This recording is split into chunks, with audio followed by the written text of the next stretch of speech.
बिस्मिल्लाहिर्रहमानिर्रहीम, अस्सलाम वालेकुम।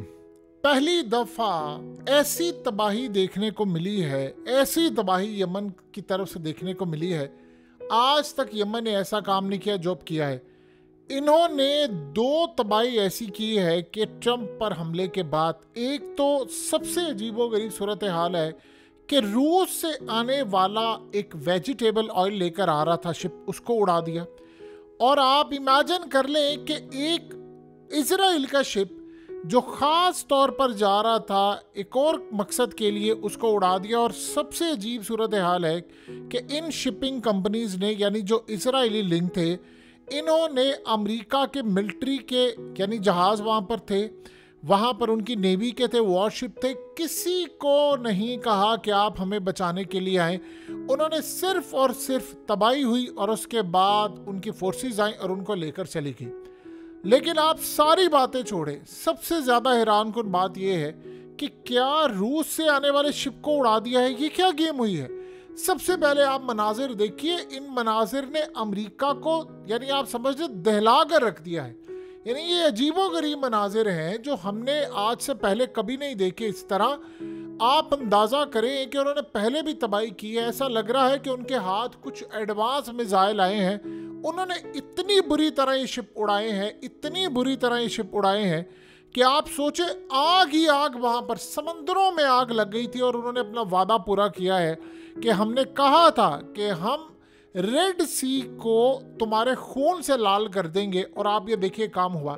अब प्रॉब्लम यहाँ पर ये पैदा हुई है कि ये इतनी बड़ी तबाही हुई है कि अमेरिका के जो वॉरशिप थे वो वहाँ पर खड़े थे। अमेरिका को ये बात पता चल गई कि हूथियों ने हमला कर दिया।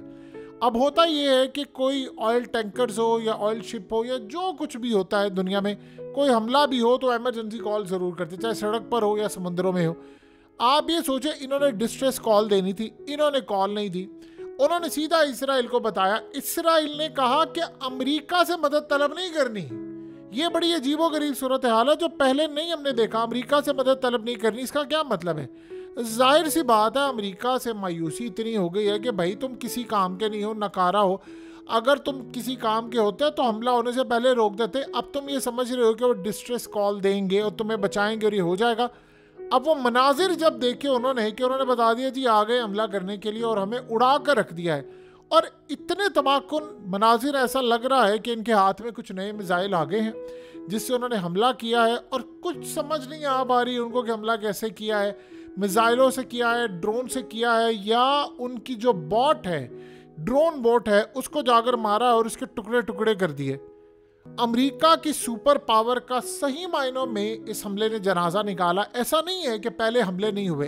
अब ये पहले हमले और इस हमले में फ़र्क क्या है?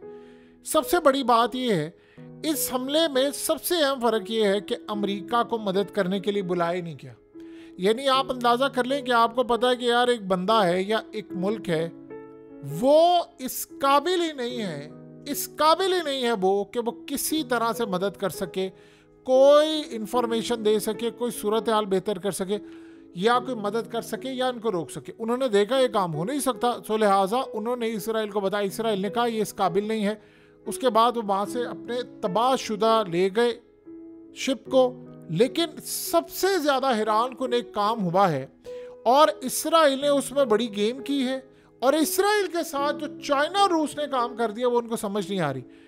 यमन के हूथियों ने, एक इसराइल का शिप था जो रूस से वेजिटेबल ऑयल्स लेकर आ रहा था और उसने आगे चाइना जाना था। अब ये दो बातें बड़ी अहम है समझने वाली। खरीदार कौन है? चाइनीज। बेचने वाले कौन है? रशियंस। रशिया बेच रहा है, चाइना ले रहा है। किनकी दोस्ती आपस में? अब लिंक क्या होता है? सारी दुनिया क्या कह रही है कि रशियन और चाइनीज ईरान और हूथियों की बैक पर खड़े हैं। अब आपको पता है कि इल्ज़ाम लगाया था ओपनली इसराइल ने, उसने कहा था और अमेरिका ने इल्ज़ाम लगाया था कि चाइना की टेक्नोलॉजी ईरान को जाती है, ईरान की टेक्नोलॉजी हूथियों को जाती है। तो इनडायरेक्टली इल्ज़ाम लगा था कि चाइना ये काम कर रहा है। और आपको पता है कि रूस के हवाले से तो ओपनली उन्होंने बात कही है कि भाई रूस कैसे टेक्नोलॉजी दे रहा है। अब सीन आप ये देखें कि इसमें कोई दो राय नहीं कि चीज़ें भी ठीक है, लेकिन ये कभी सामने नहीं आती। अमेरिका ने कहा, इसराइल ने कहा। प्रॉब्लम ये है कि इसराइल का एक शिप है जो रूस से माल ले रहा है और वो चाइना जा रहा है, इसको तबाह कर दिया। इसका मतलब है कि क्या चाइना नहीं कह सकता ईरान को? यहाँ गेम हो गई है बहुत बड़ी। गेम इतनी बड़ी हुई है कि आप अंदाजा नहीं कर सकते कि चाइना और रूस को क्या जवाब मिले। देखिए, ये जो शिप होता है, कोई भी तबाह हो जाए, ये इंश्योर्ड होता है। ये बात आप सबसे पहले समझ लें। जो चाइना के अंदर खरीदार है उसको 1 रुपए का नुकसान नहीं हुआ। रूस के अंदर जो बेचने वाला है उसको एक धेले का नुकसान नहीं हुआ। नुकसान सारे का सारा अगर हुआ है तो याद रखिएगा इंश्योरेंस कंपनी को हुआ, और इंश्योरेंस कंपनी के पास पैसा बहुत ज़्यादा होता है। उन्होंने तो अपनी खुद इंश्योरेंस करवाई होती है, सो लिहाजा उनको मसला नहीं। अब ये फिर इसका फ़ायदा क्या हुआ? इसराइल और अमेरिका को ये लगता है कि ये टिप जो है वो पास की गई है अंदर से रूस की जानिब से। आप ये देखें ना कि वेजिटेबल ऑयल गया, पैगाम दुनिया को ये गया है कि देखो इल्ज़ाम किस पर लगाते थे? इल्ज़ाम आप लोग हम पर लगाते थे कि यानी रूस और चाइना बैक करता है हुसियों को, तो देखो इसने तो हमारे अपने शिप तबाह कर दिए हैं, तो हम क्या कर सकते हैं? इस सारी सूरत हाल में इजराइल ये समझता है कि गेम इन्होंने डाली है। और सबसे बढ़कर मामला ये हुआ है कि चाइना और रूस के दरमियान अरबों डॉलर्स की ट्रेड है। दुनिया में सबसे ज़्यादा माल जो है वो कौन बेचता है? चाइनीज़। आज चाइनीज़, देखिए जो चाइना के, याद रखिएगा, एक्सपोर्टर हैं, आप उनको चाइनीज़ गवर्नमेंट डायरेक्टली जाकर नहीं कह सकती कि आप इसराइल के इस्तेमाल ना करें, या आप अमेरिका के इस्तेमाल ना करें शिप्स, या आप इस्तेमाल ना करें बरतानिया के। वो इनडायरेक्टली एक पैगाम गया है कि देखो रूस से आ रहा था एक शिप, उसको उड़ा दिया गया है, और उड़ाने के बाद ना अब चाइना माल पहुंचा। अब जाहिर सी बात है जो चाइना के अंदर जिस बंदे ने खरीदा है, मसला ये नहीं है कि उसको पैसे मिल जाएंगे, जाहिर सी बात है इंश्योरेंस है, क्लेम होगा, टाइम लगेगा, 2 4 5 महीने लगेंगे, लेकिन मसला ये है कि उसने आगे माल देना है। चाइना के अंदर इतने बैठे हुए हैं कारोबारी हजरात, एक्सपोर्टर्स हैं, और चाइना दुनिया को माल देता। पैगाम क्या चला गया है चाइना को? उन्होंने बगैर गए इनडायरेक्टली अपने लोगों को कह दिया है कि आपने इसराइल के शिप इस्तेमाल नहीं करने। अब इसराइल के नहीं इस्तेमाल करने, अमेरिका के नहीं करने, बरतानिया के नहीं करने। आप ये देखें कि रूस का क्या लेना देना है। बस मसला ये है कि उन्होंने बड़ा क्लियर पैगाम दिया। इससे खेल ये हुआ है कि इसराइल की जो शिपिंग कंपनीज हैं उनका अरबों डॉलर्स का धंधा है इसमें, और वो इसराइल को चलाने में किरदार अदा करते हैं। अब प्रॉब्लम सबसे बड़ा ये है कि डाटा इनके पास कहाँ से आता है। ये इस सारी सूरत हाल में अब आप डॉट कनेक्ट कर ले, वो कहते हैं जी रूस और चाइना खुफिया मदद करते हैं इनकी, क्योंकि दुनिया में सबसे ज़्यादा माल जाता है। अब असल में उन्होंने रूस को भी कह दिया, उन्होंने चाइना को भी कह दिया। अब रूस और चाइना वो क्या करेंगे, उनके जो एक्सपोर्टर्स हैं वो अपना माल देते हैं, चाहे मिसाल के तौर पर इंडिया को देते हैं, दुनिया भर में तेल जाता है, हथियार जाती, गंदम, ये वो सब कुछ जाता है। तो उन्होंने आज इनडायरेक्टली अब उन्होंने पैगाम ये दे दिया अपने, जो खास तौर पर रूस है उसने अपने एक्सपोर्टर्स को कह दिया, चाइनीज से अपने एक्सपोर्टर को इनडायरेक्टली, ये डायरेक्टली नहीं होता, उसके लिए अहकामात होते हैं, और वरना जुबानी भी आप कहें तो खबर बाहर आ जाती है। उन्होंने इनडायरेक्टली पैगाम दिया है कि आपने इसराइल का कोई शिप इस्तेमाल नहीं करना। तो इसराइल की शिपिंग कंपनी तो कब्र में जा रही है, अमेरिका का भी नहीं करना, वो भी जाएंगे, और आप अंदाज़ा नहीं कर सकते नुकसान होगा। इससे फ़ायदा किसको होगा? रूस को। इससे फ़ायदा किसको होगा? चाइना को। इससे फ़ायदा किसको होगा? इवन के इंडिया को। इससे फ़ायदा किसको होगा? इवन के इससे फ़ायदा यूरोपियन कंट्रीज़ को होगा, उनको जो अभी तक रूस के खिलाफ या हुसियों के खिलाफ या चाइना के खिलाफ जंग में नहीं कूदे। उनको आज ये बात बता दी गई है कि देखो अगर तुम अच्छे बच्चे बन के रहते हो बिजनेस मिलेगा, आओ पकड़ लो ना। अरबों डॉलर्स की अब कंपनीज जो हैं वो वहाँ से मान ली लेकर आएंगी, तो चलो तुम रिप्लेस कर लो, टेक ओवर कर लो, इंजॉय करो और पैसा कमाओ। इसराइल के अंदर मामला ये हुआ है कि वो अब अपनी गवर्नमेंट को कह रहे हैं कि यार तुम लोग नहीं जीत सकते जंग, तुम पीछे हट जाओ, या तो फिर हमें बता दो। अब वो करेंगे क्या कि वो जो इसराइली कंपनीज हैं वो इसको बेच देंगे ऑनर जो है, क्योंकि मसला सारा ये है यमन के हौसियों के पास डाटा सारा आ रहा है, उनको दे कौन रहा है, ये सबसे बड़ी बात है। देखिए यूरोप से कोई शिप आता है उसका डाटा उनको मिल जाता है, इसका मतलब अंदर से मदद हो रही है, अमेरिका से मदद हो रही है। इसराइल का तो आपको पता है क्या नेटवर्क पकड़ा गया इसराइल के अंदर, और वो साहब बता रहे थे कि वो ईरान के लिए काम करें। तो आप यहाँ से अंदाज़ा लगा सकते हैं कि सूरत हाल इनके लिए कितनी ज़्यादा खतरनाक है। अब वो कह रहे हैं कि आपने इस सारे सिनेरियो में एक चीज़ बड़ी क्लियरली समझ लेनी है कि जो हमारे खिलाफ जाएगा हम उसके साथ ये काम करेंगे। अब इनको समझ आ गई है कि इसराइल की कंपनीज तो गई, अब इसराइल की जो शिपिंग कंपनीज हैं उनके पास एक ही हल है कि भाई अपनी कंपनीज बेच दो और बेच कर किसी और को दे दो, या ये भी हो सकता है किसी और के नाम कर दो, क्योंकि उन्होंने छोड़ना नहीं है, वो एंड तक जाते हैं। अब हमारे बस की बात नहीं है कि कंपनीज चलाना। ये सबसे बड़ा मसला इस वक्त पैदा हुआ है। तो इसका मतलब है कि अब ऐसा ऐसा सारे ये काम करने के लिए जा रहे हैं कि यार इसराइल के साथ जिसका नाम लगेगा वो तबाही है। मिसाल के तौर पर दुनिया में एहतजाज हो रहा है इसराइल के खिलाफ, जहां पर भी इसराइल का नाम आता है। आपको पता है जापान के अंदर और दीगर जगहों पर ये इसराइली गए थे, उनको होटल्स देने से इनकार कर दिया। अब जापान का क्या ताल्लुक है, लेकिन उन्होंने इनकार कर कहा जी आपको नहीं हमने होटल देने। ये हालत हो चुकी है इसराइलियों की पूरी दुनिया के अंदर। तो वो करते क्या है कि अब उन्होंने ट्रैवल करना होता तो अमेरिकी पासपोर्ट से करते हैं। कोई बरतानिया का पासपोर्ट, किसी के पास पोलैंड का है, किसी के पास जर्मनी का, फ्रांस का, वो अपना इजरायली पासपोर्ट से ट्रैवल नहीं करते, क्योंकि वो जहाँ पर जाते हैं दुनिया के अंदर उनको ये बताया जाता है कि देखो फलाना ये। अब ये इतना बड़ा झटका है। उसके बाद सबसे बड़ा झटका लगा है आज इंडिया को। इंडिया के लिए ये बात बड़ी खतरनाक है। आपको पता है कि इंडिया ने हालिया माल भेजा था हथियारों का, माल सीधा चला गया इसराइल में। अब जब माल गया तो वो असल में अफ्रीका और दूसरे रूट से गया। आज पैगाम चला गया इंडिया को, हमारे हैं तुम्हारे दरवाजे के ऊपर। हमने रूस को नहीं छोड़ा, हमने चाइना को नहीं छोड़ा, हम तुम्हें भी नहीं छोड़ेंगे। अगर तुम्हारे मुल्क से कोई एक हथियार गया, कोई टमाटर गया, कोई आलू गया, कोई प्याज गया, कोई चीज गई, तो हम तुम्हें छोड़ेंगे नहीं।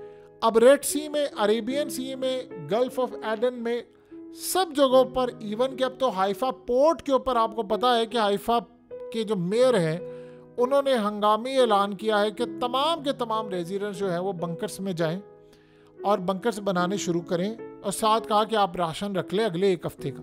तो ये तो बात बड़ी क्लियर हो गई है कि इंडिया को बड़ा झटका लगने वाला है कि भाई आप माल ना दें इनको। अगर आप माल देंगे तो आपको भी हम घुसकर मारेंगे और हम छोड़ेंगे नहीं आपको। देखिए जो बिजनेसमैन होता है वो अपना नुकसान बर्दाश्त नहीं करता, वो कहता है बाहर में जाए मुहब्बे वतनी, यानी इंडिया की हो या इजराइल की हो, हमें धंधा चाहिए। और इसी सिनेरियो में जो सबसे अहम मामला इस वक्त सामने आया है वो यही है कि इसराइल की जो पोजीशन है वो इस वक्त इतनी ज़्यादा वीक हो चुकी है कि चाइना अगर, यानी चाइनीज़ जो ख़ास तौर पर एक्सपोर्टर्स हैं, उन्होंने इसराइल की कंपनीज़ की शिपिंग इस्तेमाल करना बंद कर दी। आप अंदाज़ा नहीं कर सकते कि इसराइल को नुकसान कितना होगा। अब दुनिया में दाग ये लग चुका है कि कोई भी इनकी शिपिंग इस्तेमाल ना करे। अगला जो सिनेरियो है वो इससे ज़्यादा खतरनाक है। यमन के हौसियों का प्लान ये है कि अब हम रेड सी से बाहर निकले, फलाना करें, हम इंडिया की जानिब जाए, क्योंकि दो ही ममालिक हैं जो खुलकर हथियार दे रहे हैं, या अमेरिका है या ये।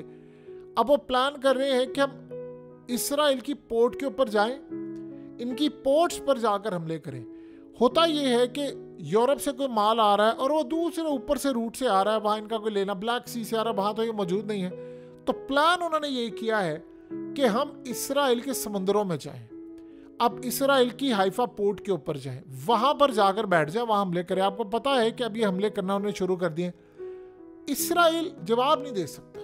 अगर वो उनके घर में घुसकर, उन्होंने हाइफा पोर्ट पर आपको पता है कि हमले किए थे इराक से मिलकर, तो आज भी हमला किया उन्होंने इराक से मिलकर।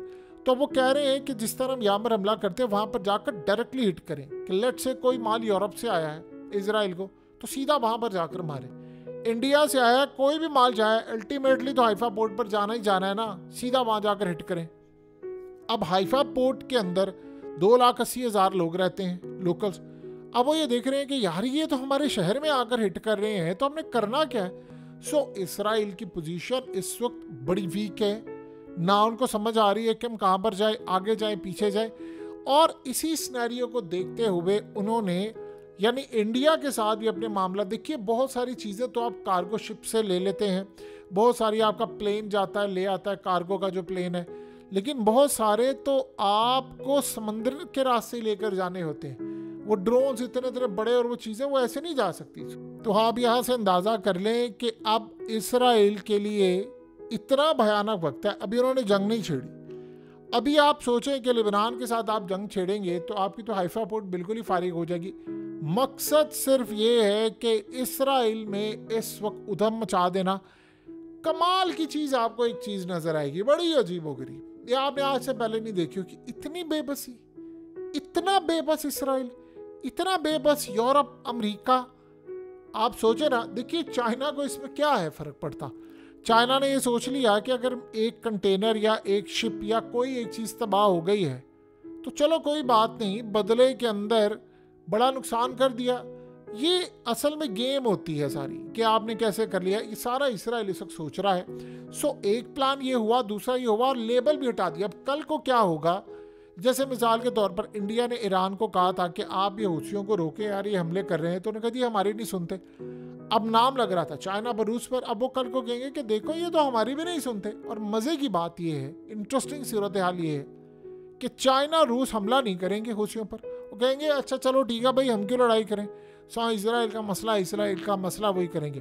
सो ये इतना बड़ा खेल खेला गया है कि इनके पैरों तले ज़मीन निकल गई, इनको समझ नहीं आ रही करना क्या।